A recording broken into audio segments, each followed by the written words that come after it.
नमस्कार दोस्तों, मैं गुप्ता सर आप सभी को हमारे YouTube channel speeding math Patna में स्वागत है। दोस्तों, आज इस क्लास के माध्यम से 10th क्लास का फिजिक्स हम लोग पढ़ रहे हैं, प्रकाश का परिवर्तन और अपवर्तन। दोस्तों, ये भाग नंबर 6 होगा। दोस्तों, ये भाग नंबर होगा 6 होगा। पिछले वीडियो में हम लोग पढ़ लिए हैं प्रकाश का परिवर्तन के प्रकार और उसका समतल दर्पण पढ़े हैं। अब समतल दर्पण को बताए थे और पढ़े थे दर्पण। दर्पण को दो भागों में बांटा गया था दोस्तों, समतल दर्पण और गोलीय दर्पण। बताया समतल दर्पण को हम बता दिए थे। आज दोस्तों पढ़ेंगे यानी दर्पण के प्रकार में गोलीय दर्पण। दोस्तों देखिए, गोलीय दर्पण हम भी बता दिए थे। गोलीय दर्पण दो प्रकार का होता है जो आज हम अभी बताने वाले हैं। चलिए देखते हैं कि पहले गोलीय दर्पण किसे कहते हैं। दोस्तों, नाम से ही पता चल रहा है गोलीय। जो दर्पण होगा वो गोल के समान होगा। दोस्तों देखिए, हल्का देखिए कैसा दर्पण रहेगा, परिभाषा नहीं है, पहले समझिए। इसका परावर्तक पृष्ठ वक्र यानी मुड़ा हुआ होता है। समझ में आया?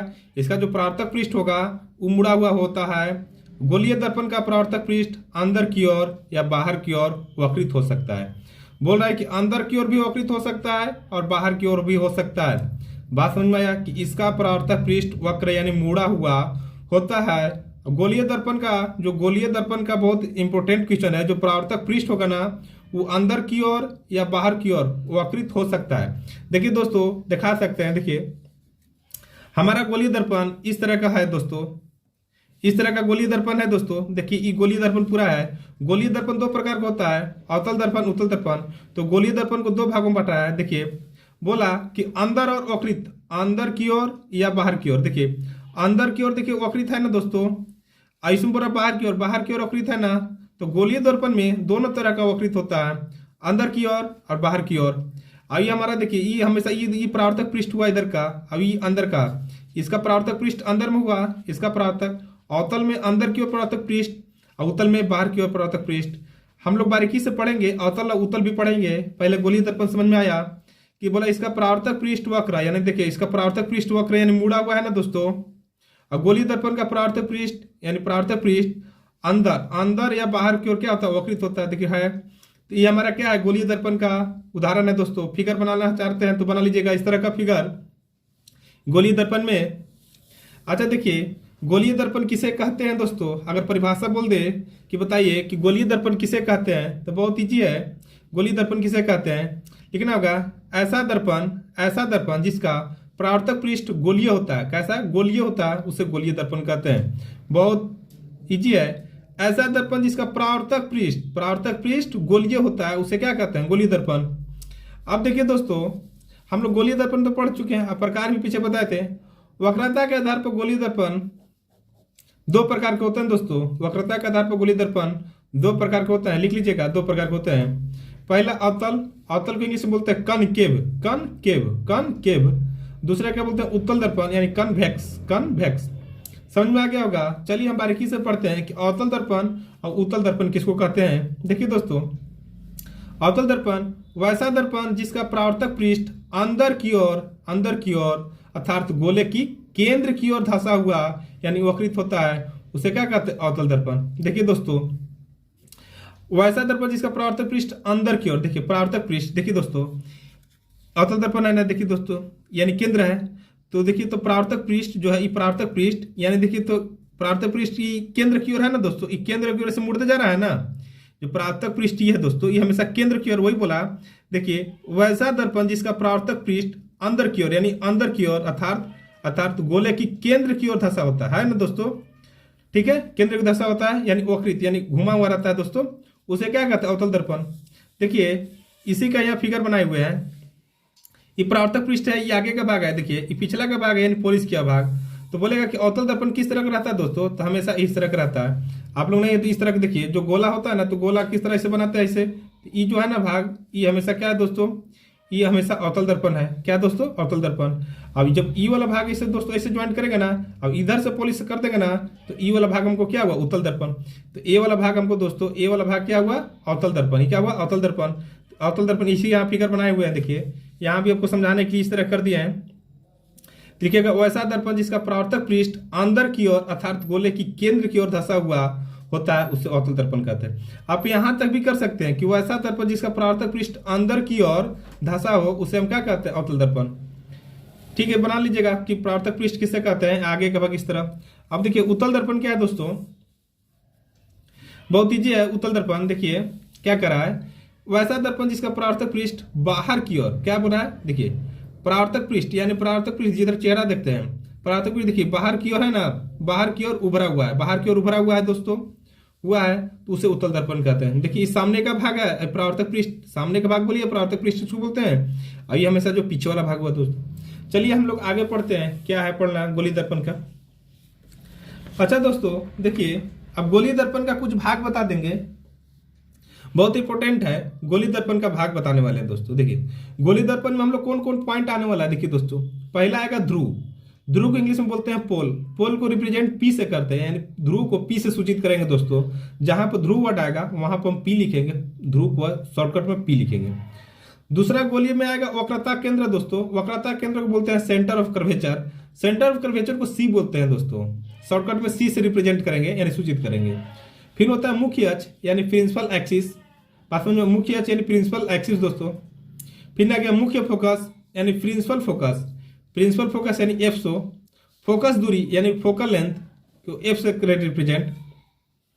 अच्छा द्वारक इसको बोलते हैं अपर्चर, अपर्चर भी बताएंगे कि अपर्चर किसको बोलते हैं, नहीं द्वारक किसको बोलते हैं। अब देखिए फिर आएगा वक्रता त्रिज्या यानी radius of curvature, radius of curvature R से रिप्रेजेंट करेंगे।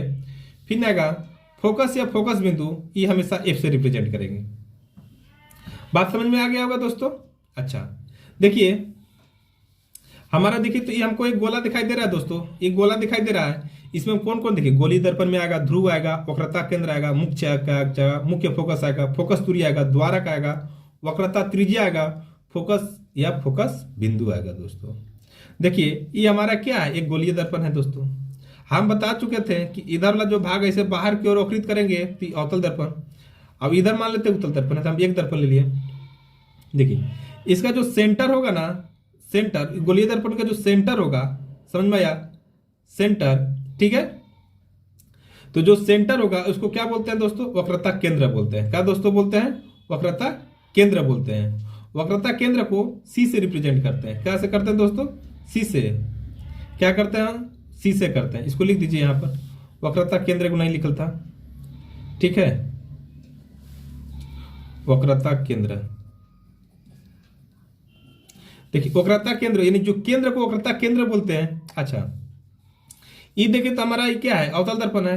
ये अवतल दर्पण का जो बीच वाला भाग है ना, यानी इसको बोलते हैं ध्रुव, ध्रुव इंग्लिश में क्या बोलते हैं, पोल, पोल को क्या से रिप्रेजेंट करते हैं, पी। अब इसको यानी क्या बोलते हैं, सी, सी को क्या बोलते हैं, वक्रता केंद्र, इसको वक्रता केंद्र, इसको ध्रुव, यानी जो बीच वाला भाग होगा ना इसको ध्रुव बोलेंगे, ठीक है। अच्छा आप बोलेगा कि centre of pole, centre of pole को बीच की दूरी क्या बोलते हैं दोस्तों, इसको बोलते हैं वक्रता त्रिज्या। क्या बोलते हैं दोस्तों, पी और सी के क्या बोलते हैं, पी और सी के क्या बोलते हैं बताइए, इसको बोलते हैं वक्रता त्रिज्या बोलते हैं दोस्तों। समझ में आया, यानी देखिए वक्रता त्रिज्या आर है लिखा हुआ है दोस्तों, वक्रता त्रिज्या। अच्छा वक्रता त्रिज्या देखिए यहाँ सी और पी के बीच, ठीक है, इसको बोलते हैं फोकस बिंदु। क्या बोलते हैं दोस्तों, फोकस बिंदु, इसको क्या बोलते हैं, बीच की दूरी को फोकस बिंदु। अच्छा फोकस और यहाँ सेंटर, इसको बोलते हैं क्या दूरी, फोकस दूरी। क्या बोलते हैं, यहां से आप फोकस दूरी बोलते हैं। बात समझ में आया।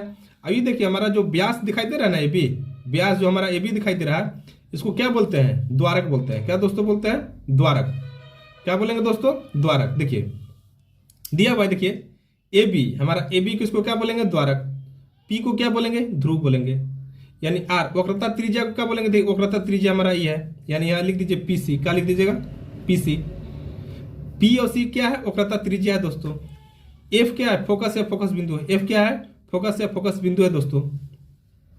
अच्छा पी एफ, यानी पी एफ क्या है दोस्तों, यहां से यहां ये फोकस दूरी है, यहां से यहां बोल लीजिए, यहां से यहां बोल लीजिए, फोकस दूरी है। समझ में आया, यानी क्या है, देखिए ई एफ यानी आर के बराबर होगा दोस्तों। बात समझ में आया। देखिए यहां से यहाँ एफ है, यहां से एफ, यानी क्या समझ में आया, 2f बराबर आर। बात समझ में आया, तो एफ बराबर होगा आर बाई टू। एफ बराबर क्या होगा दोस्तों, आर बाई टू। बात समझ में आया ना दोस्तों, तो यानी एफ बराबर क्या होगा, आर बाई टू। बात समझ में आया होगा। अच्छा फोकस दूरी नहीं, पी एफ को क्या बोलेंगे, फोकस दूरी। अच्छा, वक्रता केंद्र, वक्रता केंद्र क्या है, सी को क्या बोल देंगे, वक्रता केंद्र बोलेंगे। आप समझ में आ गया कि गोलीय दर्पण में कौन कौन सा भाग यूज होने वाला है दोस्तों। ठीक है, यहां पर देख लिए। अब हम लोग आगे पढ़ते हैं। देखिए, अभी हम बताए हैं, अभी हम दोस्तों बताए हैं कि ध्रुव किसे कहते हैं।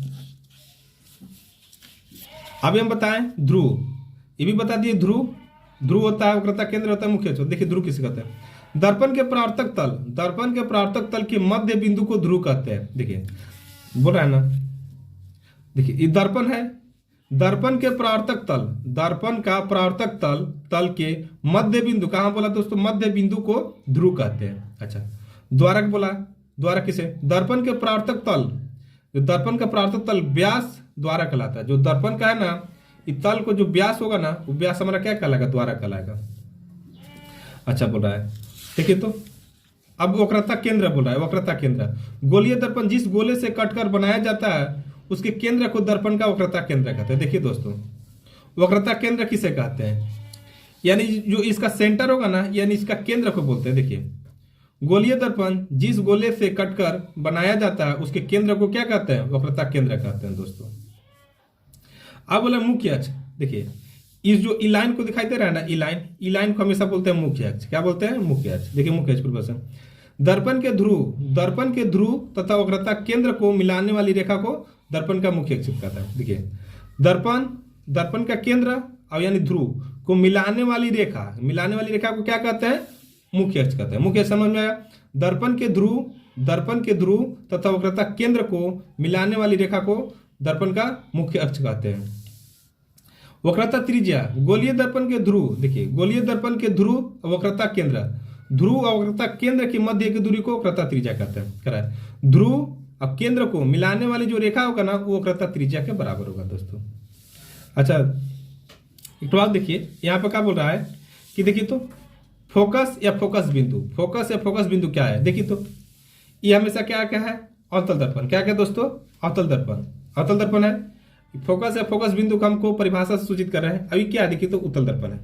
बात समझ में आया। तो अवतल दर्पण का अगर बोलेगा कि बताइए फोकस बिंदु किसे कहते हैं, तो फोकस देखिए अभी जानिए, ये क्या हो गया, इसको क्या बोलते हैं दोस्तों बताइए, इसको मुख्य अक्ष बोलते हैं। इसको क्या बोलते हैं, मुख्य अक्ष बोलते हैं।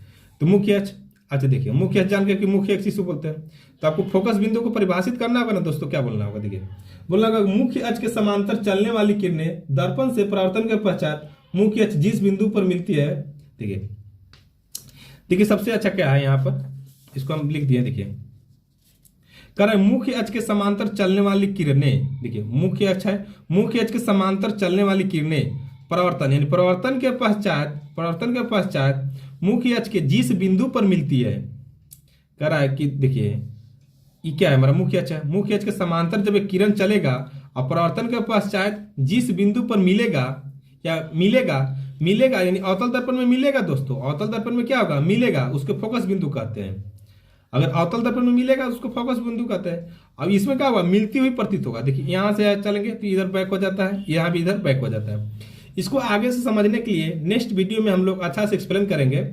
अभी हल्का समझ जाइए, जब हम अगला वीडियो पढ़ाएंगे ना तो ये बहुत अच्छी समझ में आ जाएगा। अब उत्तल दर्पण में क्या हुआ, यानी मिलती हुई प्रतीत होती है। इस उत्तल दर्पण में क्या होता है, मिलती हुई प्रतीत होती है। देखिए हल्का समझ जाइए परिभाषा से, यहाँ पर क्या है लिखे हुए हैं। देखिए कह रहा है दोस्तों कि मुख्य अक्ष के समांतर चलने वाली किरणें दर्पण से परावर्तन के पश्चात मुख्य अक्ष पर जिस बिंदु पर मिलती है, यानी अवतल दर्पण में मिलती है अतः मिलती हुई प्रतीत होती है, उत्तल दर्पण में मिलती हुई प्रतीत होती है, उस बिंदु को दर्पण का फोकस या फोकस बिंदु कहते हैं।